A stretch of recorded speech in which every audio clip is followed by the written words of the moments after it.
Hello friends, स्वागत है आप सभी का अड्डा 247 के ऑफिशियल यूट्यूब चैनल में। तो दोस्तों, आज का सेशन बहुत इंपॉर्टेंट है क्योंकि आज हम पढ़ने वाले हैं वेन डायग्राम। तो वेन डायग्राम में कैसे क्वेश्चन आएंगे ये आज आप यहां पर देखेंगे। बेसिक कंसेप्ट को थोड़ा सा क्लियर करूंगा आज मैं स्टार्टिंग में सेशन के, उसके बाद में करेंगे बेहतरीन क्वेश्चंस। ठीक है, तो दोस्तों सभी लोगों ने आपने होली मना ली होगी, तो आज हम करेंगे वेन डायग्राम स्टार्ट। तो हमारा टॉपिक होने वाला है आज यहां पर वेन डायग्राम।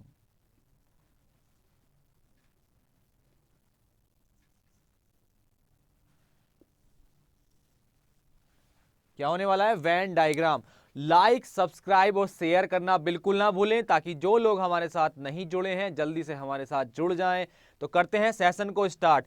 तो दोस्तों, वेन डायग्राम एक्चुअली होता क्या है? रियल या प्रैक्टिकल लाइफ में हम दो चीजों या तीन चीजों के बीच में रिलेशन शो करते हैं। वो कैसे शो करते हैं वो मैं आपको बता देता हूं। जैसे कि आपको मैं यहां पर लिख के दे दूं यहां पर कि कैट, पैट और डॉग। आपको बताना है कि इन तीनों के बीच में क्या रिलेशन होगा, कैसा रिलेशन होगा। ठीक है, तो आप बोलोगे कि सर ये कैट होती है, ये पैट होती है, यानी कि पालतू होती है। पैट का मतलब पालतू, डॉग होते हैं, ये भी पालतू होते हैं। लेकिन मैं बात करता हूं, क्या सारी की सारी कैट पालतू होती हैं? नहीं। क्या सारे के सारे डॉग पालतू होते हैं? नहीं। तो आपका जवाब आता है नहीं। तो इस रिलेशन को हमें कैसे शो करना है? तो बेसिकली वेन डायग्राम में आप तीन तरीके के रिलेशन पढ़ोगे। एक तो होगा ऑल का रिलेशन, जिसको बोलते हैं हम सभी। दूसरा आपका रिलेशन होगा नो का रिलेशन, जिसको बोलते हैं हम कोई नहीं, जिसको बोलेंगे हम कोई नहीं। एक तीसरा रिलेशन आपका यहां पर होगा, वो होगा आपका सम का रिलेशन। ठीक है, तो इसे बोलते हैं हम कुछ। ठीक, तो अब क्या यहां पर ऑल का है? नहीं। नो का है? नहीं। तो यहां पर हमारा रिलेशन बनेगा सम का। ठीक है, क्योंकि कुछ जो कैट होती हैं वो पालतू होती हैं और कुछ डॉग आपके क्या होते हैं? पालतू होते हैं। तो दोनों का रिलेशन पेट के साथ क्या है? सम का रिलेशन है। अब हम बात करते हैं, क्या इन दोनों का, कैट का और डॉग का आपस में कैसा रिलेशन है? क्या कोई कैट डॉग हो सकती है? नहीं हो सकती है। क्या कोई डॉग जो है कैट हो सकता है? नहीं हो सकता है। तो इन दोनों के बीच में कैसा रिलेशन है? नो का रिलेशन है। तो अब इनकी फिगर की मैं बात करूं कि किस तरीके का वेन डायग्राम यहां पर बनेगा, क्या कैसा डायग्राम यहां बनने वाला है, तो वह देख लीजिए। एक अगर मैं यहां पर ये बनाता हूं कैट के लिए, तो अभी मैंने आपको बताया कि कुछ कैट यानी कि सम कैट्स आर पैट, तो ये मैं बना दूंगा पैट के लिए, पालतू के लिए। अब मैंने बोला कि कुछ डॉग भी पालतू होते हैं, तो ये बना दूंगा मैं डॉग के लिए। ठीक है, तो आपका ये वेन डायग्राम बन गया। तो ऐसा कब बना? जब इन दोनों के बीच में सम का रिलेशन था, इन दोनों के बीच में सम का रिलेशन था और इन दोनों के बीच में नो का रिलेशन था। अब इस फिगर में भी देखिए आप, कैट और डॉग में नो का रिलेशन है, यानी कि दोनों आपस में कोई पार्ट रिलेटेड नहीं है, और पैट से उसका कुछ पार्ट रिलेटेड है, यानी कि जो कुछ बिल्लियां हैं आपकी वो पालतू होती हैं और कुछ कुत्ते आपके पालतू होते हैं, बाकी क्या होते हैं? जंगली होते हैं। तो ये फिगर आपका यहां पर बनेगा वेन डायग्राम का। ठीक है, तो आप इसको देख लेंगे। अब इसी के बेसिस पर सारे क्वेश्चन आगे हम करने वाले हैं। ठीक, अब हम बात करते हैं एक बेसिक रिलेशन की जो यहां पर बनते हैं, मैंने बता दिए हैं। ऑल के रिलेशन कैसे बनते हैं, सम के रिलेशन कैसे बनते हैं, वो भी मैं आपको बता देता हूं थोड़ा। ऑल का जो रिलेशन होगा, जो ऑल का आपका रिलेशन होगा, सभी का रिलेशन होगा, वो केवल वन साइडेड रिलेशन होगा। वो केवल आपका वन साइडेड रिलेशन होगा। कैसे होगा वो देख लीजिए। अगर मैं यहां पर दो वर्ड लिख देता हूं, एक तो लिख देता हूं मैं यहां पर वोमेन और एक लिख देता हूं सिस्टर, तो यहां पर आप क्या बोल सकते हैं? हम ऑल का रिलेशन तब अप्लाई करते हैं जब किसी एक चीज को दूसरी चीज के नाम से बुला सकते हो। कैसे? क्या मैं बोल सकता हूं all women are sister? All women are sister बिल्कुल नहीं बोल सकते, क्योंकि सारी की सारी जो औरतें हैं वो सिस्टर नहीं होती हैं। कुछ हमारी माँ भी होती हैं, कुछ बहनें भी होती हैं और कुछ हमारी बेटी भी होती हैं, कुछ पत्नियां भी होती हैं। ठीक है, तो इसीलिए all women are not sister. सम की बात करता हूं तो सम भी यहां पर नहीं होगा। अब मैं इसको इस साइड से देखता हूं कि ऑल सिस्टर आर वुमेन, तो इसको मैं लिख सकता हूं, राइट कर सकता हूं, ऑल सिस्टर आर वुमेन। तो ये मेरा बिल्कुल सही हो जाता है, यानी कि मैं ऑल सिस्टर्स को वुमेन बोल सकता हूं, सारी की सारी सिस्टर्स को मैं वुमेन बोल सकता हूं। तो इन दोनों के बीच में कैसा रिलेशन आ जाएगा? ऑल का रिलेशन आ जाएगा। और जब ऑल का रिलेशन आ जाता है तो वहां इस तरीके का फिगर बनता है कुछ। ये अगर मैं वुमेन के लिए यूज करता हूं तो ये फिगर मेरा किसके लिए यूज होगा? सिस्टर के लिए यूज होगा। ठीक है, यानी कि सारी की सारी सिस्टर्स को मैं वुमेन बुला सकता हूं। ओके, तो ये हमारा कुछ बेसिक कंसेप्ट होता है। नो का रिलेशन अगर आपको शो करना है दो चीजों के बीच में, जैसे कि मैं बताता हूं आपको टेबल और चेयर, टेबल और चेयर। तो टेबल और चेयर के बीच में आपको रिलेशन दिखाना है, तो क्या रिलेशन दिखाओगे? टेबल आपका अलग होता है और चेयर आपका अलग होता है, तो दोनों का हम अलग दिखा देंगे, यानी कि दोनों में नो का रिलेशन है। कैसा रिलेशन है? दोनों में नो का रिलेशन है। ठीक है, चलिए अब चलते हैं हम आगे की ओर। अब आते हैं हम सम के ऊपर कि सम का रिलेशन कैसे बनेगा हमारा, सम का हमारा रिलेशन कैसे होगा। तो जैसे कि हमने पहले क्वेश्चन में अभी देखा था कि पैट और आपका कैट, तो यहां पर क्या रिलेशन बना था? आपका सम का रिलेशन बना था। कैसा होता है सम का? यानी कि कुछ पार्ट यहां पर क्या होगा, इसका कॉमन होगा, तो ये हमारा सम का रिलेशन होता है। अब क्वेश्चंस पर आते हैं, देखते हैं क्वेश्चंस हमारे पास क्या है। तो कंप्यूटर जी पहला क्वेश्चन हमें दिखा दीजिए। देखिए, तो पहला क्वेश्चन दोस्तों आपके सामने आ चुका है यहां पर कि ज्ञात कीजिए कि कौन सा विकल्प प्रश्न में दिए गए विवरणों में सही संबंध को व्यक्त करता है। तो पहला आपके पास दिया गया शार्क, वेल और टर्टल। शार्क, वेल, टर्टल, बताइए ये तीन टर्म्स आपके पास हैं, आपको इनमें रिलेशन शो करना है। तो सबसे पहले मैं शार्क और वेल की बात करता हूं। शार्क और वेल में कैसा रिलेशन है? तो शार्क, ना तो कोई शार्क वेल होती है और ना ही कोई वेल आपकी शार्क होती है। तो यहां पर कैसा रिलेशन होगा आपस में इनका? आपस में कैसा रिलेशन होगा इनका? आपस में इनका होगा नो का रिलेशन, यानी कि आपका शार्क का तो फिगर अलग बनेगा और आपका वेल का फिगर अलग बनेगा। ठीक है, अब बात करते हैं टर्टल की। तो क्या कोई वेल टर्टल होती है? नहीं होती है, तो यानी कि टर्टल और वेल में नो का रिलेशन होगा। अब करते हैं शार्क और टर्टल की बात। तो क्या कोई शार्क टर्टल होती है? नहीं होती है, तो इसलिए टर्टल का भी अलग बनेगा। तो इसलिए यहां पर इस तरीके का जो आपका फिगर बन रहा होगा वही आपका सही होगा, यानी कि तीनों में नो का रिलेशन है। तीनों में कौन सा रिलेशन है? नो का यहां पर रिलेशन आ रहा है तीनों में निकल के। तो टोटल रिलेशन हमारा कैसा हो जाएगा? यहां पर नो का रिलेशन हो जाएगा तीनों में, और कौन सा ऑप्शन सही हो जाएगा? ऑप्शन नंबर सी हमारा यहां पर करेक्ट हो जाएगा। क्लियर हुआ सभी को? सभी को क्लियर हुआ? चलिए, क्लियर हुआ तो चलते हैं अपने अगले क्वेश्चन की ओर। तो कंप्यूटर जी दिखा दीजिए अगला क्वेश्चन क्या है हमारे पास। What is the next question? तो next question is choose the correct figure that represent the given relation. तो ब्लू आइड फीमेल्स और डॉक्टर्स, यानी कि नीली आंखों वाले, औरतें और डॉक्टर्स। तो क्या इसका सही रिप्रेजेंटेशन होगा ये आपको बताना है। तो मैं लिख लेता हूं यहां पर ब्लू आइड, ब्लू आइड मतलब नीली आंखों वाले। आगे बोला गया है वुमेन्स और डॉक्टर्स। चलिए, तो इसमें बताना है आपको क्या रिलेशन होगा।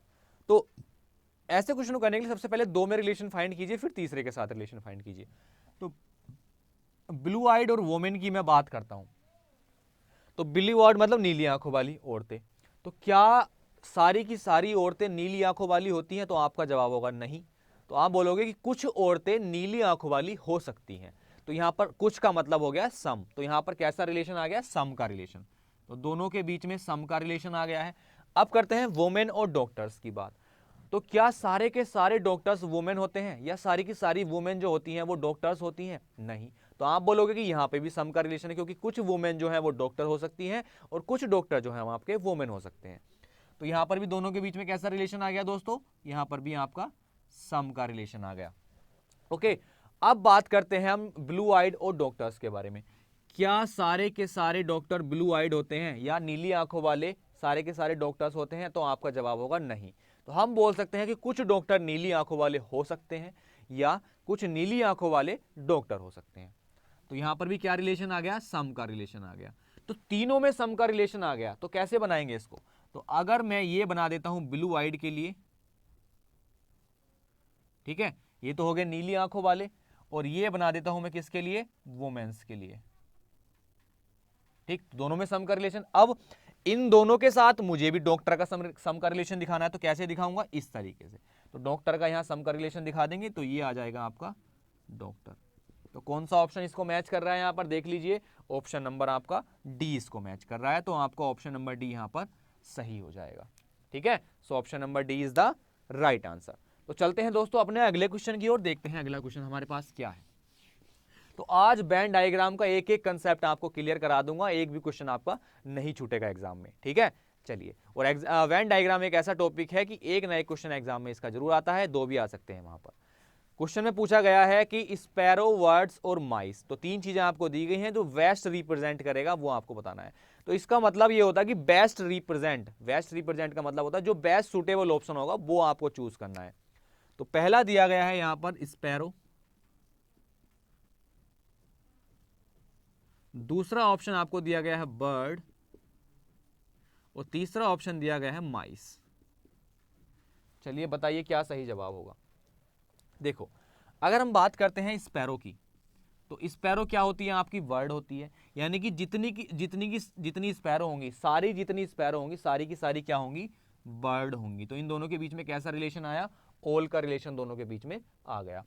अब माइस है, ये अलग स्पीसीज है, ना तो ये बर्ड होती है ना ये स्पैरो होती है, तो यहां पर इन दोनों इसके साथ कैसा रिलेशन आ गया, नो का रिलेशन। इसका भी इसके साथ कैसा रिलेशन आ गया, नो का रिलेशन।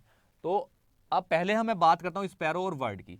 तो फिगर बनेगी इस तरीके से, अगर मैं ये बना देता हूं बर्ड के लिए, ठीक है, तो स्पैरो कहां आएगी, इसके अंदर आएगी स्पैरो, क्योंकि ऑल स्पैरो आर वर्ड्स। और माइस की बात करता हूं तो माइस आएगी अलग, क्योंकि दोनों के साथ नो का रिलेशन है तो अलग आएगा। ठीक है, तो देख लेंगे कौन सा फिगर मैच कर रहा है। ये फिगर मैच कर रहा है आपका option number B. So option number B is the right answer.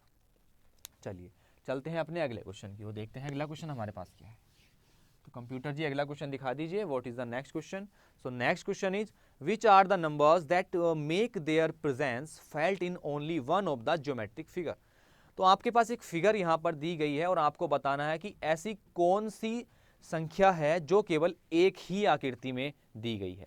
ठीक है, ऐसी कौन सी संख्या है जो दी गई आकृतियों में से केवल एक ही आकृति में स्थित है। तो अगर आप इस फिगर में ध्यान से देखें, तो आप जब रेक्टेंगल में देखेंगे तो इस साइड में आपको एक 9 दिखेगा, इस साइड में आपको एक 9 दिखेगा।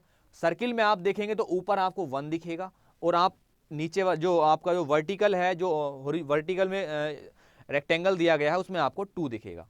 ठीक है, तो ऐसे कौन से नंबर्स हैं जो तीनों फिगर में नहीं आ रहे हैं या 2 फिगर में नहीं है, केवल एक ही फिगर में शो हो रहे हैं, वो है आपका option number B, that is 1, 2 और 9। तो ये आपका इसका सही जवाब होगा। ठीक है, तो ऑप्शन नंबर बी इसका सही जवाब है। तो कंप्यूटर महोदय जी चलते हैं अपने अगले क्वेश्चन की ओर, देखते हैं अगला क्वेश्चन आपके पास क्या है। अगला क्वेश्चन है कि इनमें से कौन सा आरेख मनुष्य, अध्यापक और स्नातक, यानी कि human being, teachers, human being, teachers और ग्रेजुएट्स, तो इनके बीच में आपको रिलेशन शो करना है। तो कैसे करेंगे इसका रिलेशन को शो, तो मैंने जैसे बताया तरीका आपको, उस तरीके से आप इनमें रिलेशन शो कर सकते हैं। तो आपको पता है कि सारे के सारे टीचर्स और सारे के सारे टीचर ग्रेजुएट्स क्या होते हैं, ह्यूमन बीइंग्स होते हैं। क्या होते हैं, ह्यूमन बीइंग्स। तो अगर मैं इन दोनों के बीच की बात करता हूं तो यहाँ आएगा ऑल का रिलेशन, इसका इससे रिलेशन की बात करता हूं तो ये भी कैसा होगा, ऑल का रिलेशन।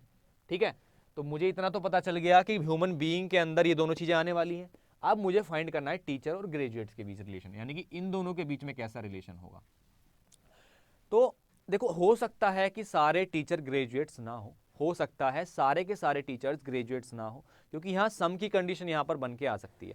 हम सारे ग्रेजुएट्स को टीचर नहीं बोल सकते, क्योंकि all graduates are not teacher and all teacher are not graduate. Because teaching में क्या होता है कि कभी कुछ लोग 12th क्वालिफाई करके भी आपको पढ़ाने लग जाते हैं, वहाँ पर टीचर बन जाते हैं। तो होता है कि सम, यहाँ पर सम का रिलेशन आपका निकल के आता है, यहाँ पर आपका सम का रिलेशन निकल के आता है, यानी कि some teachers are graduates and some graduates are teachers. तो यहाँ पर कैसा रिलेशन निकल के आता है, आपका सम का रिलेशन निकल के आता है। ठीक है, तो इन दोनों के बीच में सम का रिलेशन है और यहाँ पर ऑल का रिलेशन है। तो कैसा फिगर बनेगा इसका, ये तो ये बना देते हैं हम आपका ह्यूमन बीइंग, इसको HB से शो कर देता हूँ, ह्यूमन बीइंग। अब इसके अंदर क्या आने वाला है, ये मैं बना देता हूँ टीचर्स के लिए और ये बना देता हूँ ग्रेजुएट्स के लिए, क्योंकि अब सम के रिलेशन के लिए दोनों में मुझे कॉमन चीज़ें रखनी पड़ेंगी। तो ये वाला फिगर आपका सही फिगर है, तो देख लेंगे कौन सा ऑप्शन है, option number A. So option number A is the right answer. तो चलते हैं दोस्तों अपने अगले क्वेश्चन की ओर, देखते हैं अगला क्वेश्चन आपके पास क्या है। तो अगला क्वेश्चन है आपके सामने कि किसी कक्षा में 80 छात्र हैं, किसी कक्षा में 80 छात्र हैं जो कि कंप्यूटर विज्ञान पढ़ते हैं, यानी कि in a class there are 80 students who studied both computer and science, computer science and electronics. तो मैं एक जो ये फिगर है ये बना लेता हूँ किसके लिए, कंप्यूटर साइंस के लिए, इसको CS बोल देता हूँ कंप्यूटर साइंस, और एक बना लेता हूँ आपका इलेक्ट्रॉनिक्स के लिए। ठीक है, अब ये कह रहा है कि जो कंप्यूटर साइंस और इलेक्ट्रॉनिक्स यानी दोनों पढ़ रहे हैं, दोनों का मतलब जो कॉमन पार्ट में आ रहा है, कितने हैं 80 छात्र हैं, जो दोनों पढ़ रहे हैं वो कितने हैं 80 हैं। अब आगे बोला गया है कि while 100 students study computer science, यानी कि 100 स्टूडेंट जो है वो कंप्यूटर साइंस स्टडी करते हैं टोटल। तो देखो 80 तो हमारे पास कंप्यूटर साइंस वाला अगर मैं सर्किल देखूँ तो 80 तो इसके अंडर में भी आ रहा है, 80 छात्र यानी कि जो इलेक्ट्रॉनिक्स भी पढ़ रहे हैं, टोटल है 100, तो यहाँ पर कितना बचा 20। ठीक है, अब बात करते हैं इलेक्ट्रॉनिक्स की। आगे बोला गया कि 120 student study electronics, total 120 electronics पढ़ रहे हैं, तो 80 यहाँ कॉमन है इसमें भी, तो यहाँ पर कितना आएगा 40, क्योंकि 40 80 120। अब ये पूछा गया है कि ओनली कंप्यूटर साइंस जो पढ़ रहे हैं वो कितने हैं, तो आपने देखा होगा कि यहाँ पर ओनली जो कंप्यूटर साइंस पढ़ रहे हैं वो कितने हैं 20, तो आपका राइट आंसर होगा option number D, that is 20। चलिए चलते हैं अपने अगले क्वेश्चन की, और आई होप सभी को समझ में आ गया होगा। तो अगला क्वेश्चन दिखा दीजिए कंप्यूटर महोदय जी, क्या है अगला क्वेश्चन आपके पास। अगला क्वेश्चन आपके पास आपकी कंप्यूटर स्क्रीन पर आ चुका है। कंप्यूटर जी बिल्कुल, तो कंप्यूटर जी भी हमने अगला क्वेश्चन लगा दिया है, दैट इज इनमें से कौन सा आरेख गाय, पशु और बकरी के बीच में सही संबंध स्थापित करता है। तो क्वेश्चन है गाय, बकरी और पशु, इनके बीच में आपको संबंध स्थापित करता है, तो ऐसा कौन सा है। Cows, animal and goats, cows, animals and goats, तो आपको बेस्ट रिप्रेजेंट जो करेगा ऐसा फिगर आपको यहां पर बनाना है। तो देखो मुझे पता है कि गाय और बकरी दोनों की दोनों क्या होती हैं, आपकी पशु होती हैं, यानी कि एनिमल होती हैं। तो ये तो कंफर्म है कि जो बड़ा वाला सर्किल बनेगा वो पशु का होगा, और उसके अंदर क्या आएगा गाय और बकरी। तो अब मुझे देखना है कि गाय और बकरी के बीच में कैसा रिलेशन होगा। तो गाय और बकरी के बीच में रिलेशन की बात करता हूं, तो ना कोई गाय बकरी हो सकती है और ना ही कोई बकरी गाय हो सकती है। ठीक है, तो यहां ऑल का रिलेशन नहीं होगा, सम की बात करता हूं, क्या कुछ गाय बकरी हो सकती है, जब कुछ गाय बकरी भी नहीं हो सकती, क्योंकि गाय अलग स्पीसीज है और बकरी आपकी अलग स्पीसीज है। ठीक है, तो यहां पर आ जाएगा आपका काऊ और यहां पर आ जाएगा आपका गोट। ठीक है, तो ये फिगर कौन सा है आपका, ऑप्शन नंबर ए, तो इसीलिए आपका ऑप्शन नंबर ए सही जवाब होगा। ठीक है, चलिए चलते हैं अगले क्वेश्चन की ओर, देखते हैं अगला क्वेश्चन आपके पास क्या है। एकदम वेन डायग्राम के क्वेश्चन इजी वे में आप कर लोगे, आपको कोई प्रॉब्लम यहां पर नहीं आएगी। तो कंप्यूटर जी क्वेश्चन नंबर 8 दिखा दीजिए, क्या है क्वेश्चन नंबर 8। तो क्वेश्चन नंबर 8 की बात करते हैं, तो नेक्स्ट क्वेश्चन आपके सामने आ चुका है। हाँ, अब नेक्स्ट क्वेश्चन दिखा दीजिए कंप्यूटर जी, नेक्स्ट बिल्कुल। तो इनमें से कौन सा आरेख जो है निर्माण सामग्री तथा लकड़ी के मध्य सही संबंध स्थापित करता है, यानी कि बिल्डिंग मटेरियल, सीमेंट और वुड। तो यहां पर बोला गया है बिल्डिंग मटेरियल,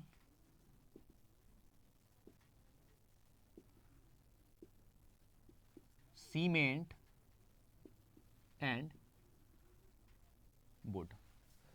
ठीक है, तो बिल्डिंग मटेरियल, सीमेंट और वुड के बीच में बेस्ट रिप्रेजेंटेशन कौन सा होगा ये आपको बताना है। तो आप सभी लोग जानते हैं कि सीमेंट और वुड जो है ये दोनों के दोनों क्या है, बिल्डिंग मटेरियल है, यानी कि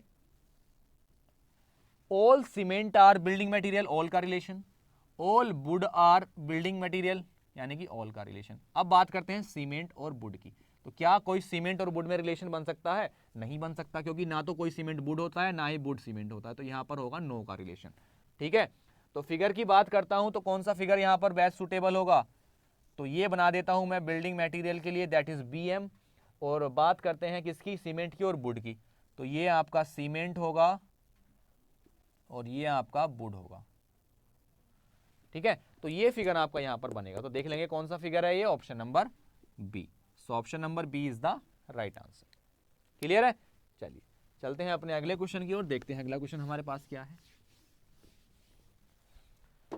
तो अगला क्वेश्चन आपके सामने है कि which one of the following diagram best depict the relationship among honey bee, यानी कि मधुमक्खी, इंसेक्ट मतलब कीट, और हाउस फ्लाई मतलब घरेलू मक्खी। चलिए तो बनाते हैं, आपको पता है कि सारे के सारे इंसेक्ट,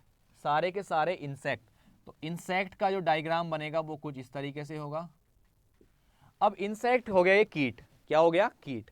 तो क्या कीट, ये हनी बी जो हैं और जो आपकी घरेलू मक्खी हैं, सारी की सारी क्या होती हैं, इंसेक्ट होती हैं, इंसेक्ट की स्पीसीज के अंदर ये आती हैं। तो आपको पता है कि हनी बी इसके अंदर आएगी, तो इसको मैं लिख देता हूं हनी बी यानी कि मधुमक्खी। अब क्या घरेलू मक्खी मधुमक्खी हो सकती है, नहीं हो सकती है। क्या कोई मधुमक्खी घरेलू मक्खी हो सकती है, नहीं हो सकती है। तो इसीलिए यहां पर कैसा रिलेशन आ जाएगा, सम का रिलेशन आ जाएगा, सॉरी नो का रिलेशन आ जाएगा। तो ये आ जाएगी आपकी हाउस फ्लाई। ठीक है, तो ये रिलेशन आपका यहां पर बनेगा। तो देख लेंगे कौन सा रिलेशन बनना है, ये आपका ऑप्शन नंबर सी। तो यहां पर ऑप्शन नंबर सी आपका रिलेशन बन रहा है, तो ये आपका सही जवाब होगा। ठीक है, चलिए अब चलते हैं अगले क्वेश्चन की ओर, देखते हैं अगला क्वेश्चन हमारे पास क्या है। तो कंप्यूटर जी अगला क्वेश्चन दिखा दीजिए। देखिए अगला क्वेश्चन है milk animal, goat, cow and hen. ठीक है सॉरी। तो अगला क्वेश्चन आपके पास है मिल्क एनिमल,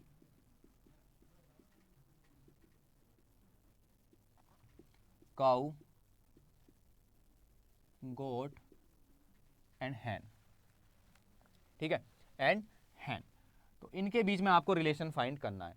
तो देखो आपको पता है कि मिल्क एनिमल यानी कि काउ और गोट जो हैं आपके, all cows are milk animal and all goat are milk animal, क्योंकि काउ भी दूध देती है और बकरी भी दूध देती है। तो इनका इसके साथ कैसा रिलेशन आ गया, ऑल का रिलेशन यहां पर आ गया दोनों का। ठीक है, हैन अलग है, एंड अंडा देती है, ये दूध नहीं देती है। ठीक है, तो आपको पता होना चाहिए कि अगर मैं फिगर बनाता हूं ये मिल्क एनिमल के लिए, किसके लिए, मिल्क एनिमल के लिए, तो ये जो काऊ आएगी ये यहां आएगी, और देखो गोट, काऊ और गोट दोनों की बात करता हूं, काऊ और गोट में कोई रिलेशन नहीं है, इन दोनों के बीच में कैसा रिलेशन है, नो का रिलेशन, हमने पीछे अभी फाइंड किया था। ठीक है, तो ये फिगर तो बन गया आपका, ये काऊ का और ये गोट का। अब बात करते हैं मुर्गी की। तो मुर्गी आपकी दूध देती है, नहीं देती है, क्योंकि अंडा देती है, तो हैन बना देंगे अलग, इसका नो का रिलेशन आ जाएगा, तो हैन आपका यहां पर आ जाएगा। तो कौन सा फिगर बन रहा है, ये वाला, ऑप्शन नंबर सी।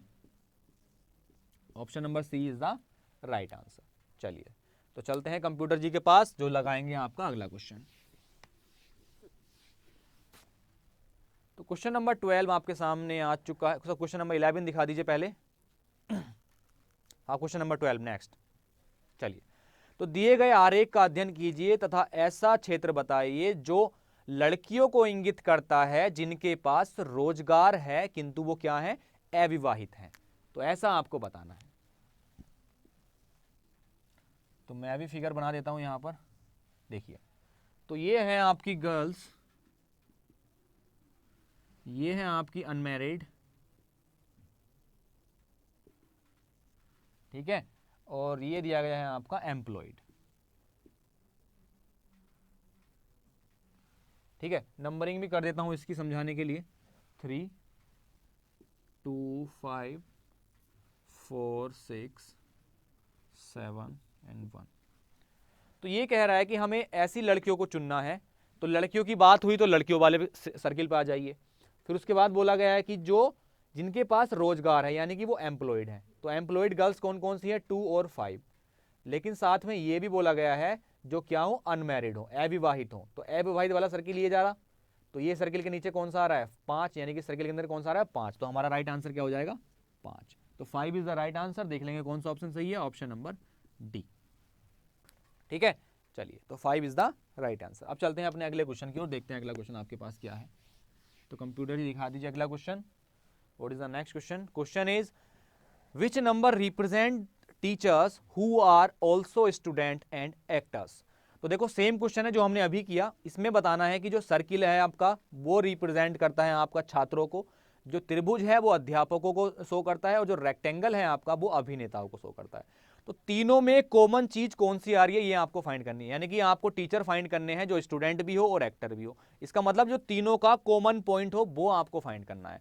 तो अगर मैं फिगर को ध्यान से देखूं तो मुझे तीनों चीजों में एक चीज कॉमन दिखाई दे रही है बीच में, यहां पर 5, जो इस तरीके से आपका बना हुआ है, कुछ इस तरीके की फिगर आपकी बनी हुई है, यहां पर ट्राइंगल ये जा रहा है। ठीक है, तो 5 यहां कॉमन आ रहा है। ठीक है, तो 5 इज द राइट आंसर, जो कि है आपका ऑप्शन नंबर सी। चलिए अब चलते हैं अपने अगले क्वेश्चन की ओर, देखते हैं अगला क्वेश्चन हमारे पास क्या है। So next question, how many educated people are employed. तो कितने एजुकेटेड पीपल्स जो हैं वो एम्प्लॉयड हैं, ये आपको यहां पर बताना है। अच्छा क्वेश्चन है ये, एग्जाम में पूछा भी जा चुका है एक बार। तो ट्राइंगल दिया गया है और एक सर्किल यहाँ पर ऐसे दिया है और एक सर्किल आपका ऐसे दिया है, ठीक है। तो ये है एम्प्लॉयड के लिए और आपका ये वाला है एजुकेटेड के लिए और ये वाला जो है ये रूरल के लिए, ठीक है। देखो तो ये 16 है, ये 22 है, ये 34 है, ये 14 है, ये 6 है, ये 10 है, ये 12 है, ठीक है। अब ये कह रहा है कि हमें क्या बताना है, कितने शिक्षित व्यक्ति हैं जो कार्यरत हैं। तो पहले तो एजुकेटेड यानी कि शिक्षित देख लीजिए कितने हैं, 22, 6, 12 और 16। अब एम्प्लॉयड की बात करते हैं तो कौन कौन से इसके अंडर आ रहे हैं, 6 और 12। तो 12 + 6 को ऐड कर दो तो कितना आ जाएगा, 18। तो 18 आपका राइट आंसर होगा, जो कि है आपका ऑप्शन नंबर सी, ठीक है। तो यही है इसका सही जवाब। तो कंप्यूटर जी अब लगा दीजिए अगला क्वेश्चन, क्योंकि बच्चों को आ चुका है समझ एंड जोश भी है इनका हाई, तो इसलिए हम करेंगे क्वेश्चन नंबर 15, ठीक है। चलिए तो क्वेश्चन नंबर 15 है यहां पर, औरतें, बहनें और पत्नियां, women, sisters and wifes. Women, sisters and wifes. अब ये क्वेश्चन इतना इंपॉर्टेंट है, अक्सर एग्जाम में पूछा जाता है, क्योंकि यहां थोड़ा कंफ्यूजन क्रिएट हो जाता है। कंफ्यूजन क्रिएट क्या हो जाता है वो मैं आपको बता देता हूं। आपको ये तो पता है कि all sisters are women and all wifes are womens, ये तो आपको पता है। यानी कि ये जो अगर मैं फिगर बनाता हूं, ये बना देता हूं मैं वुमेन के लिए और इसके अंदर एक बना देता हूं सिस्टर, ठीक है। अब मुझे कंफ्यूजन ये आता है कि सिस्टर और वाइफ्स के बीच में कैसा रिलेशन होगा। क्या सिस्टर वाइफ्स हो सकती हैं या वाइफ सिस्टर हो सकती हैं, ये कंफ्यूजन यहां क्रिएट हो जाता है। यानी कि आपका जो फिगर नंबर ए है और फिगर नंबर बी है, दो ऑप्शन में यहां कंफ्यूजन होता है। उसी कंफ्यूजन को मैं आज दूर करूंगा। कंफ्यूजन ये है कि क्या कुछ सिस्टर वाइफ्स हो सकती हैं, बिल्कुल हो सकती हैं, क्योंकि जो हमारी सिस्टर होती हैं जब उनकी मैरिड हो जाती है, यानी शादी हो जाती है, मैरिज हो जाती है, तो वो किसी की वाइफ बन जाती हैं। तो यानी कि कुछ सिस्टर हमारी वाइफ हो सकती हैं, कुछ जिनकी शादी नहीं हुई है वो आपकी किसी की वाइफ नहीं हो सकती हैं, ठीक है। तो इसका मतलब ये हुआ कि यहाँ सम का रिलेशन आ गया, यानी कि कुछ वाइफ जो है किसी की सिस्टर होती हैं और जिनका कोई भाई नहीं होता या बहन नहीं होती, जो अकेले होते हैं, वो ऐसी होती हैं जिनका वो किसी की सिस्टर नहीं होती हैं। तो यहाँ पर यहाँ सम का रिलेशन बन के आता है दोनों के बीच में। कैसा रिलेशन, सम का रिलेशन। तो यही रिलेशन आपको यहां दिखाना है और आपका क्वेश्चन सही हो जाना है। तो ये कौन सा ऑप्शन है, ऑप्शन नंबर बी। तो लगा दीजिए बी और option number B is the right answer, ठीक है। तो वेन डायग्राम का मैं नहीं समझता कोई आपका जो कंसेप्ट है वो क्लियर ना हुआ हो, क्योंकि आज के लेसन में सारा कुछ आपने सीख लिया यहाँ पर, ठीक है। अगर अभी भी कोई डाउट आपका रह गया है तो कमेंट बॉक्स में लिखकर हमें जरूर बताइएगा। और आज के सेशन में आप सभी के लिए इतना ही, मिलते हैं नेक्स्ट सेशन में, तब तक के लिए see you, take care, bye bye and all the best, keep enjoying.